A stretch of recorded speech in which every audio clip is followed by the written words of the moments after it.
Plenty to pick out then from that Harry Maguire interview. He talks about United altering their style this season, defending more aggressively and playing more in the opponent's half. Let's pick out a couple of those points there in a bit more detail. United were one of the best teams on the counter-attack, undoubtedly, under Michael Carrick in the second half of last season. They ranked third in the Premier League for fast breaks, which is essentially a proxy for counter-attacking. And they also scored 4 goals from those fast breaks. No other team scored more. They also created the second most chances in transition at 83. And just to reinforce the point of them being a compact and counter side, look at their average defensive line height there. Now, the average position of the deepest defensive player out of possession was 34 metres, and that places them 15th in the Premier League ranking. So only 5 other teams were deeper than Manchester United on average across their games under Michael Carrick. So how much do they need to change then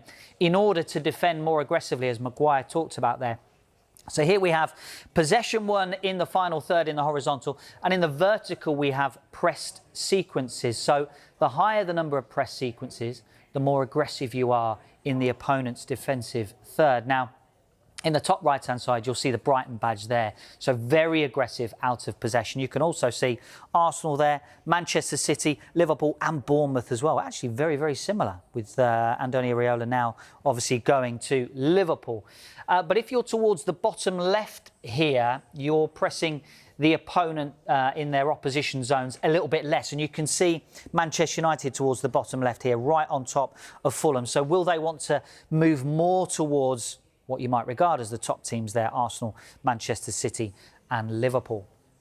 And Maguire also talks about playing closer to the opposition goal. Now, for that, we can show you the field tilt rankings for the Premier League from when Carrick took over. So field tilt tells us about a team's territorial control and sustained attacking pressure. It's the average share of final third passes against your opponent. Now, the higher the percentage points here, the more you are pinning the opposition back. This is the share of final third passes. So, as you might expect, Manchester City right at the top under Pep Guardiola, they like to pin the opponent back into their defensive third. United, though, ranking at 10th in the Premier League there at a 48% field tilt. So, will they want to bring that up towards so-called better sides in the division, Manchester City, Liverpool and Arsenal right at the top of the rankings. Asmir, how would you like to see United evolve this season? Do they need to change? It seemed to be working well for them in the second half of last season.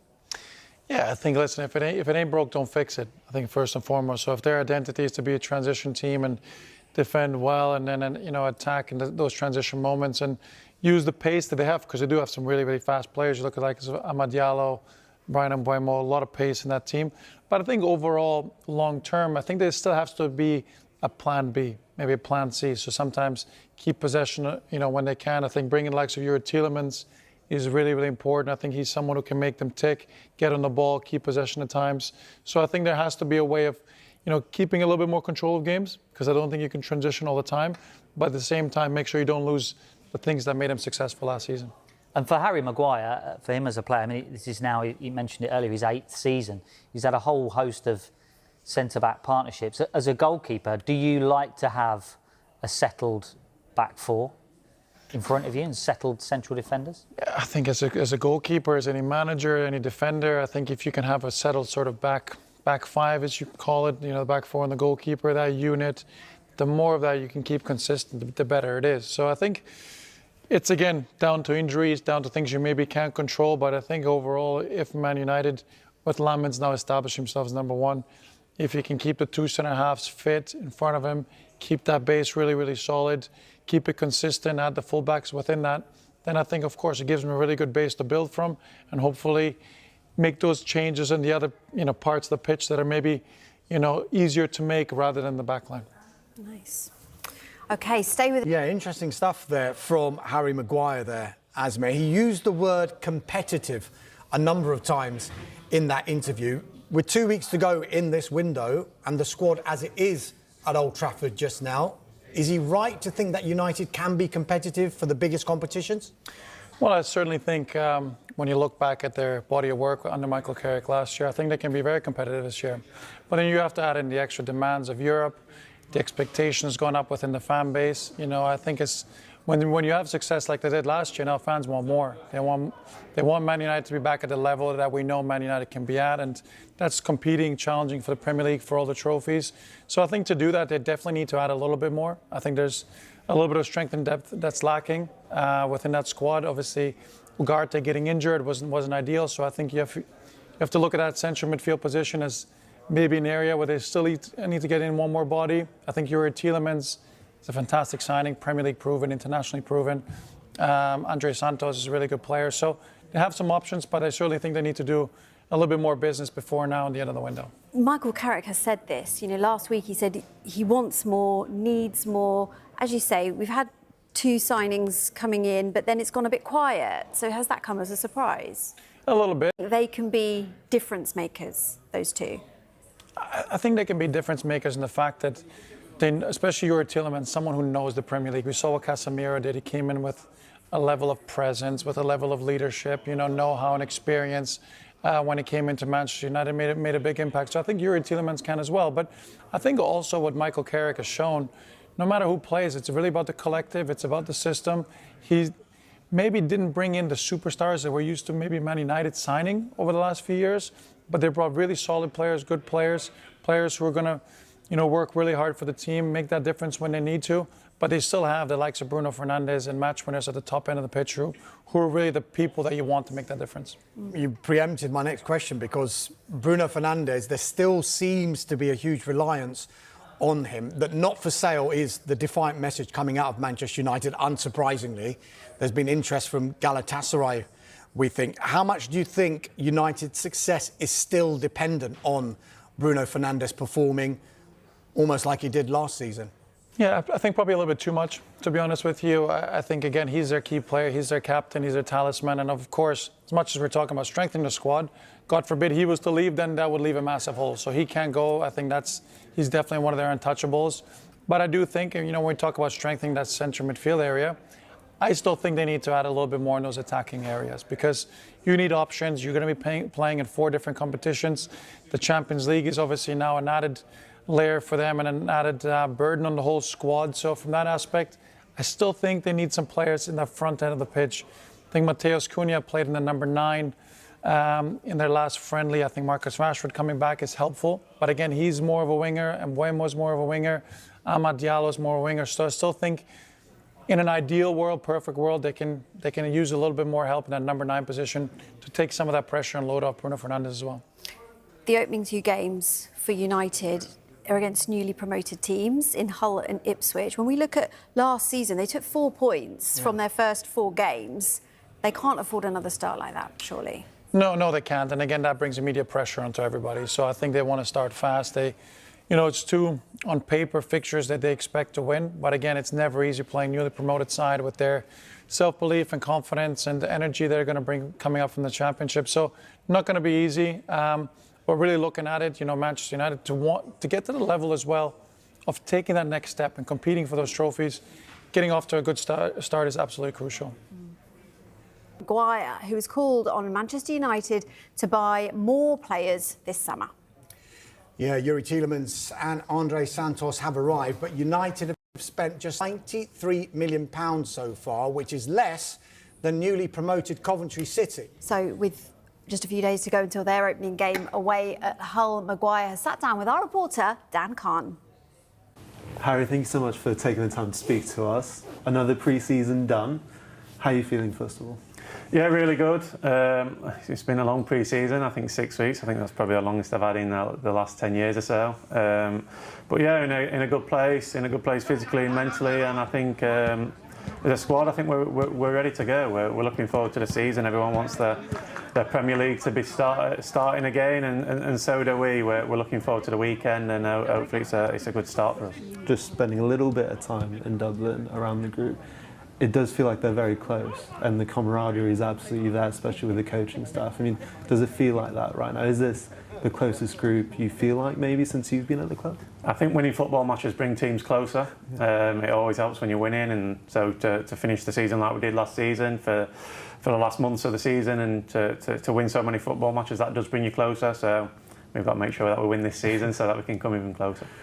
And I appreciate you've probably been asked this quite a lot over the last 7 years when maybe there's been a change in manager, head coach, but does it feel slightly different under Michael Carrick? I mean, what does it feel? Yeah, I think that only thing what you can go on is the results since Michael's come in, and I think there's no doubt about it that at the start of last season, I don't think no one would have said that we would have finished third. And for sure, when Michael come in the first 2 games with Man City and Arsenal, then we would have finished third. Then as well. We went on an amazing run, and credit to the boys, credit to Michael and all his staff, and credit to the fans. They got what they deserved in the end. So yeah, it was a good season last season when you put things into reality. Of course, this club wants to be winning big trophies and being part of winning cups. We know that, and we know that it demands that. But from where we was, losing that Europa League final, finishing 15th to finish third and put the club back in the Champions League, it was a good season. But we don't stop here. We can't stop here when you play for this club. We need to be challenging for the big trophies, to be competitive in the Premier League, to be competitive in the Champions League, and also to go, which we didn't do last season, which was disappointing on that behalf, and be competitive in the Carabao and the FA Cup. I want to ask you about one of your new-ish teammates, someone you knew for a little bit at Leicester City, and Yuri. What's it been like reuniting with Yuri after so many years? And I asked him in Dublin about what it was like seeing you, and he mentioned, obviously you were at different stages of your careers at Leicester City. You were with Johnny, for example, but it's been great, seeing you once again, but back at Manchester United. Yeah, definitely. It's really good. I only spent a few months with him at Leicester. He was a young lad when he come through it. At Leicester, I think he was 21, 22 years old when I played with him. So, but you always seen the talent that he had, even in them early days. He's excellent on the ball, and I think he's a big game player. So he's suited to this club. He turns up when in the big moments, in the big matches, and I think he was excellent for Leicester. He was part of a successful Leicester team, and then he's just been part of a successful Aston Villa team. So he knows how to bring success, and no, we're really happy that he's here, and I'm sure he's going to help us throughout the season. With Andre and Carlin, 2 other signings, who knows if there are more before the deadline, but I just wonder, you talked about competing in different competitions this season, Champions League especially. When you look at the squad depth, do you think this squad are ready to do that this season? Yeah, I think Andre and Carlos are another two great signings for us. When you play for this club, you want competition for places, and it's so important that we have a huge squad. Listen, I'm at an age now where they can bring in as many as they want, bring in all the best players. I want to win all the trophies and be greedy about it, but it's up to the club. I'm sure they're working hard out there to try and bring in the right players. Yeah, the more the merrier. The stronger squad that we have, the more opportunity we have of winning these trophies, and that's what it's all about when you play for this club. So no, we've got a good depth of squad, but of course I'm sure they're working hard on helping us and bringing more in. Lenny mentioned you can compete for the title this season. Is that the belief in the squad right now? Do you think this team can go for the title this year? I mean, there has been a lot of change around the Premier League, as well as how you feel about your own selves. You mentioned how great the changing room feels right now, but do you really feel that this team can go on and really pose a challenge this season? Well, first and foremost, the Premier League is the toughest league in the world. It's the most competitive league in the world, so we want to be competitive within it. Of course, the old cliche of taking each game as it comes and see where we're at. We want to improve on last season. We finished last season super strong under the manager and his staff, so we want to be competitive. Everyone wants to win the Premier League, and yeah, of course, that's going to be our aim. That's what this club demands, and we have the belief that we can be really competitive and we can beat anyone on our day. So it's going to be an exciting season this season. I think obviously Arsenal won the league last year and won it pretty comfortably in the end. So I think they're the team which everyone's got to go and catch and chase. They've improved. They've obviously signed again in the summer and improved their squad. So yeah, they're the team that everyone's going to chase and hunt down, and we've got to be in that pack to be challenging, of course. Harry, thank you so much. Thank you very much. Thank you. Thank you.